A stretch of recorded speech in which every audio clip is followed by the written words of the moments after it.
অনেক দিন ধরেই আমার খুব মজার ঘন্ট খেতে ইচ্ছা করছিল। একদম আমার ঠাম্মি যেভাবে ছোটোবেলায় বানাতো ছোলা আর নারকেল দিয়ে নিরামিষ মোচার ঘন্ট, আর সেই রেসিপিটাই তোমাদের সাথে শেয়ার করছি। একবার বানিয়ে দেখো, খেতে হয় দুর্দারুণ। আর খুবই সহজ উপায়। প্রথমে একটা আলু আর একটা টমেটোকে আমি এইভাবে কেটে নিয়েছিলাম, আর সাথে ছোলা নারকেল কুড়িও নিয়ে নিয়েছিলাম। তারপর মোচাটাকে আর ছোলাটাকে একসাথেই দুটো সিটি দিয়ে ভাপিয়ে নিয়েছিলাম।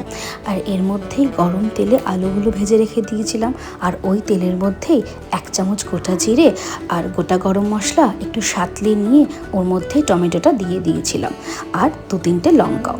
তারপর এটা কষাতে শুরু করলে এর মধ্যে 1 চামচ আদা রসুন পেস্ট দিয়ে কষাতে থাকলেই 1 চামচ জিরে গুঁড়ো, 1 চামচ ধনে গুঁড়ো, 1 চামচ হলুদ আর 1 চামচ লঙ্কার গুঁড়ো দিয়ে ভালো করে কষাতে হবে। আর সেদ্ধ হয়ে যাওয়া মোচা আর ছোলাটাকেও জল ঝরাতে রেখে দিতে হবে। কষানো থেকে তেল ছাড়তে শুরু করলে একটু স্বাদ মতো নুন আর চিনিও দিয়ে দিতে হবে, আর এর মধ্যে দিয়ে দিতে হবে ভেজে রাখা আলুগুলো। তারপর একটু নাড়াচাড়া করে 1 চামচ ঘি আর 3টে বড় চামচ নারকেল কুড়ি দিয়ে নাড়াচাড়া করে এই মশলাটা রেডি হয়ে গেলে এর মধ্যে সেদ্ধ হয়ে থাকা মোচা আর ছোলাটা দিয়ে ভালো করে নাড়াচাড়া করতে হবে, যতক্ষণ না পুরো মোচার সাথে মশলাটা ভালো করে মিশে যায়। আর মোচা থেকে একটু জল ছাড়তে শুরু করলে হালকা স্টিমে বসিয়ে দেবে। মোচাটা একটু নরম হয়ে এলে এর উপর থেকে দিয়ে দিতে হবে গরম মশলা, নারকেল কুড়ি আর 1 চামচ ঘি, আর খেতে হবে দারুণ।